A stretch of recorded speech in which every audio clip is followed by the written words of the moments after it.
فرمایا موسیٰ تمہاری دعا قبول کی گئی، اور ہم نے تم پر ایک بار اور بھی احسان کیا تھا جب ہم نے تمہاری والدہ کو الہام کیا تھا جو تمہیں بتایا جاتا ہے، وہ یہ تھا کہ اسے یعنی موسیٰ کو صندوق میں رکھو، پھر اس صندوق کو دریا میں ڈال دو تو دریا اس کو کنارے پر ڈال دے گا اور میرا اور اس کا دشمن اسے اٹھا لے گا۔ اور موسیٰ میں نے تم پر اپنی طرف سے محبت ڈال دی اور اس لیے کہ تم میرے سامنے پرورش پاؤ۔ جب تمہاری بہن وہاں فرعون کے ہاں گئی اور کہنے لگی کہ میں تمہیں اس کا پتہ دوں جو اس کو پالے پوسے، تو اس طریق سے ہم نے تم کو تمہاری ماں کے پاس پہنچا دیا تاکہ ان کی آنکھیں ٹھنڈی ہوں اور وہ رنج نہ کریں۔ اور تم نے ایک شخص کو مار ڈالا تھا تو ہم نے تم کو غم سے نجات دی، اور ہم نے تمہاری کئی بار آزمائش کی، پھر تم کئی سال اہل مدین میں ٹھہرے رہے۔ پھر اے موسیٰ تم ایک اندازے پر آ پہنچے اور میں نے تم کو اپنے کام کے لیے بنایا ہے، تو تم اور تمہارا بھائی دونوں ہماری نشانیاں لے کر جاؤ اور میری یاد میں سستی نہ کرنا۔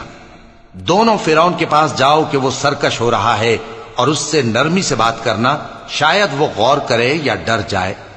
دونوں کہنے لگے کہ اے ہمارے پروردگار، ہمیں خوف ہے کہ وہ ہم پر زیادتی کرنے لگے یا زیادہ سرکش ہو جائے۔ اللہ نے فرمایا کہ ڈرو مت، میں تمہارے ساتھ ہوں کہ سنتا اور دیکھتا ہوں۔ اچھا تو اس کے پاس جاؤ اور کہو کہ ہم آپ کے پروردگار کے بھیجے ہوئے ہیں، تو بنی اسرائیل کو ہمارے ساتھ جانے کی اجازت دیجیے اور انہیں عذاب نہ کیجیے۔ ہم آپ کے پاس آپ کے پروردگار کی طرف سے نشانی لے کر آئے ہیں، اور جو ہدایت کی بات مانے اس کو سلامتی ہو۔ ہماری طرف یہ وحی آئی ہے کہ جو جھٹلائے اور منہ پھیرے اس کے لیے عذاب تیار ہے۔ غرض موسیٰ اور ہارون فرعون کے پاس گئے، اس نے کہا کہ موسیٰ تمہارا پروردگار کون ہے؟ کہا کہ ہمارا پروردگار وہ ہے جس نے ہر چیز کو اس کی شکل و صورت بخشی، پھر راہ دکھائی۔ کہا تو پہلی قوموں کا کیا حال ہوا؟ فرمایا کہ ان کا علم میرے پروردگار کو ہے جو کتاب میں لکھا ہوا ہے۔ میرا پروردگار نہ چوکتا ہے نہ بھولتا ہے۔ وہ وہی تو ہے جس نے تم لوگوں کے لیے زمین کو فرش بنایا اور اس میں تمہارے لیے رستے بنا دیے اور آسمان سے پانی برسایا، پھر اس سے مختلف نباتات پیدا کی کہ خود بھی کھاؤ اور اپنے مویشیوں کو بھی چراؤ۔ بے شک ان باتوں میں عقل والوں کے لیے بہت سی نشانیاں ہیں۔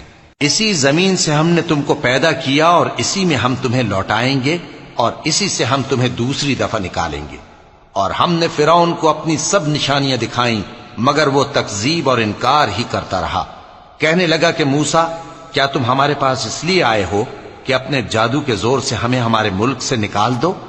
تو ہم بھی تمہارے مقابل ایسا ہی جادو لائیں گے، تو ہمارے اور اپنے درمیان ایک وقت مقرر کر لو کہ نہ تو ہم اس کے خلاف کریں اور نہ تم، اور یہ مقابلہ ایک ہموار میدان میں ہوگا۔ موسیٰ نے کہا کہ آپ کے لیے یوم زینت کا وعدہ ہے، اور یہ کہ لوگ اس روز دن چڑھے اکٹھے ہو جائیں۔ تو فرعون لوٹ گیا اور اپنے سامان جمع کر کے پھر آیا۔ موسیٰ نے ان جادوگروں سے کہا کہ یہ تمہاری بربادی ہوگی، اللہ پر جھوٹ نہ باندھو، وہ تمہیں عذاب سے فنا کر دے گا، اور جس نے جھوٹ باندھا وہ نامراد رہا۔ تو وہ باہم اپنے معاملے میں جھگڑنے اور چپکے سرگوشی کرنے لگے۔ کہنے لگے یہ دونوں جادوگر ہیں، چاہتے ہیں کہ اپنے جادو کے زور سے تم کو تمہارے ملک سے نکال دیں